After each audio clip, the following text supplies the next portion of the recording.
The fact that you're watching this video right now shows that you want the honest truth. And that is the first step to knowing that you're on the right track. Nobody who watches this video is going to probably even make it towards the end. Probably because they're not wanting to hear the honest truth, or maybe they're just not interested. Regardless of the fact, these are the 7 hard truths that not everyone wants to hear. So let's talk about the first one. Let me tell you a story.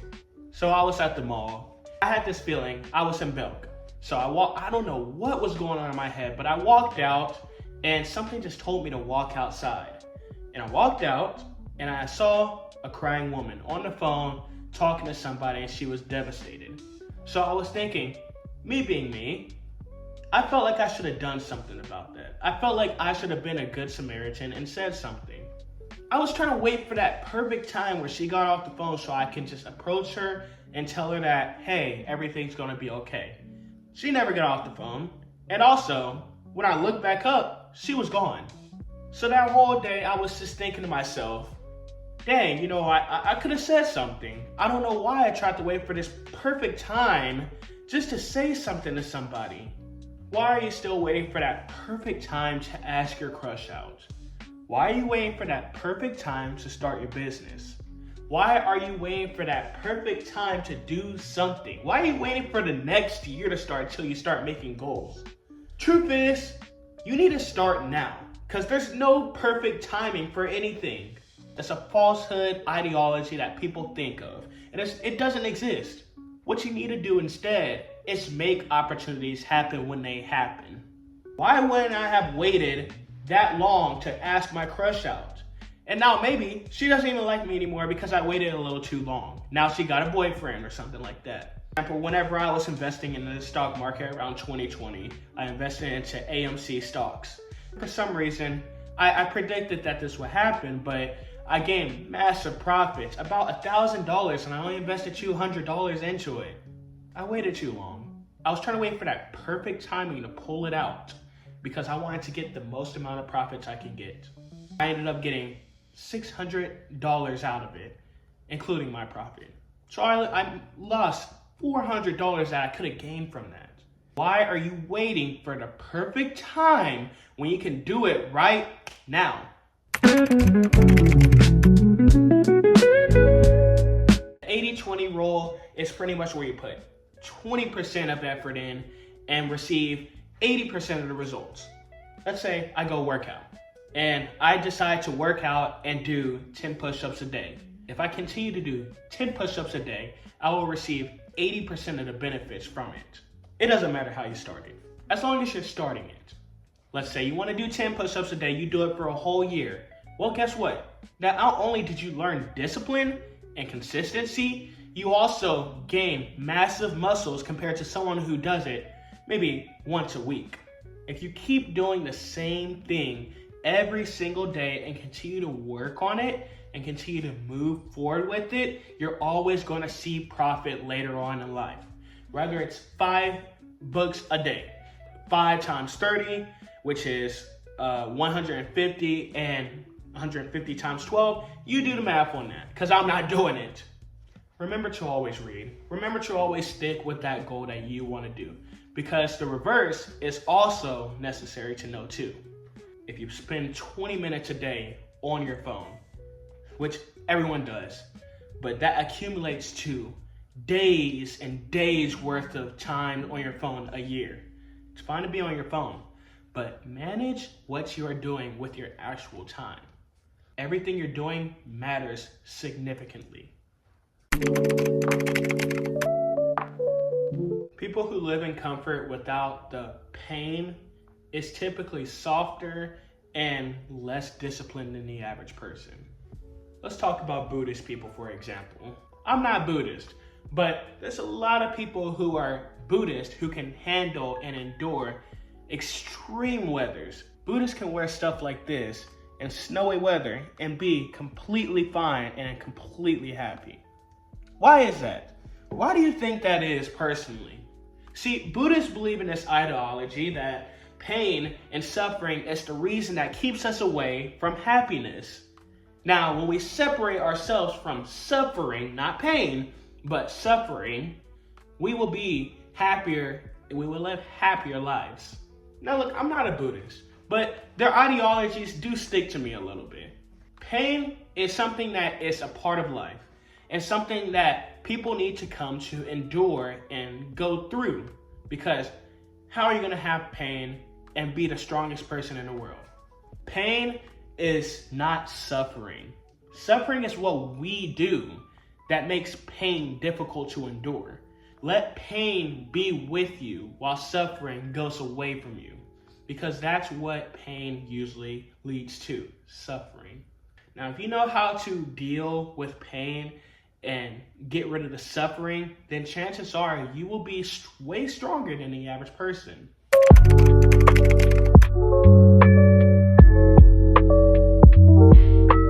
There's a reason why a lot of people protect their reputation at all costs. Think about Tekashi 6ix9ine, for example. Let's say you see Tekashi 6ix9ine out in public, and he's just walking around living life and everything. You know, he's just chilling. He's not doing anything. But when you look at him, you see Tekashi 6ix9ine. You think about all the stuff that he's done. You think about all the stuff and baggage that he has with him. Now look, no shade on him. No shade on Tekashi 6ix9ine. He's not my cup of tea, but he carries a reputation, a bad reputation to most people's eyes. There's a thing you need to realize about reputation. When you realize that reputation is the thing that you need to have and that you need to look at first, then people will start respecting you a little bit more. It doesn't have to be the things that you just do out in the open. It needs to be the things you do not in the open, in private. Rather it's being nice to your mom. Rather it's helping a woman walk the street. Or rather it's just, I don't know, feeding the homeless people.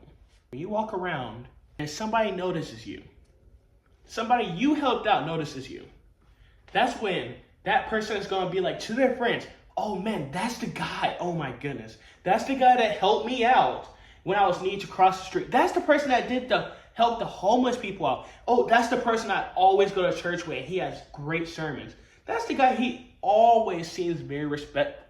You see what I mean? Before you walk through that door, your reputation is already out of the door, 3 steps ahead of you. And the first thing they look at is your reputation, not you.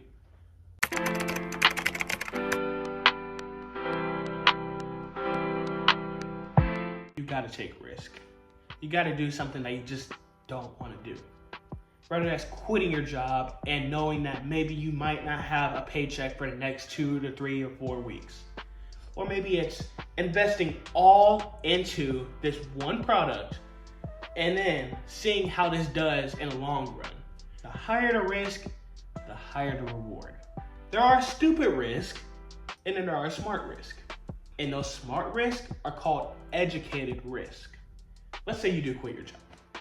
You decide, I'm gonna quit my job, but this is what I'm gonna try to do. Even if it doesn't work out, you're gonna try it. Maybe it's just starting that new business with a little bit of money to survive and making it through. I'm gonna use all my resources as I can.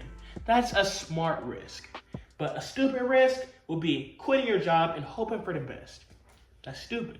You have no plan whatsoever to get out of it. Every risk is not going to be supported by everybody.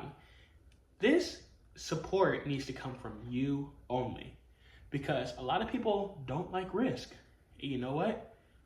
You need to take the risk. Let's say you got a wife. You want to quit that job? You got a wife and kids? They're not going to want you to quit that job. You're the breadwinner. So why are they going to want you to quit that job? But you know what? You're educated. You know why you're doing it. And they might be mad, but you know you're going to be good at the end because you're taking this risk, even though it might not look like it at the moment. Take the educated risk. If you want more videos like this or any video requests, put it down in the description. Or not description, but comment section. And you know what? If you do it, first person who does it, I'm going to give them a shout out. Whatever. I'm just going to go ahead and give out some shout outs because I need to give my audience a little bit. So you know what? whoever wants a shout out, just give me an idea or just comment something. It doesn't have to be anything. Just give me something. I prefer like a topic. And if you do, I'm most likely going to do it. It just might be a couple months from now. But it will come out. But thank you guys, and I love you guys. So let's get to the bloopers and see ya.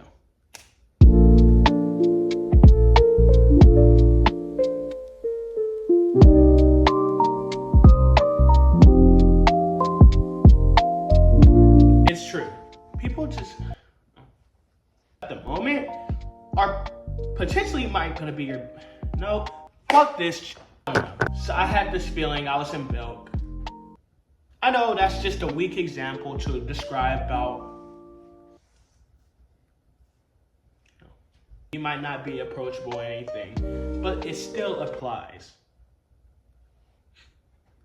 A lot of people don't get respect or feel like they're trusted. Damn. Talking about everything going on and on about things. And this topic is, I don't know what I'm talking about. Now, if I just told them, damn it. Just questioning what that surprise is. I hate improvising.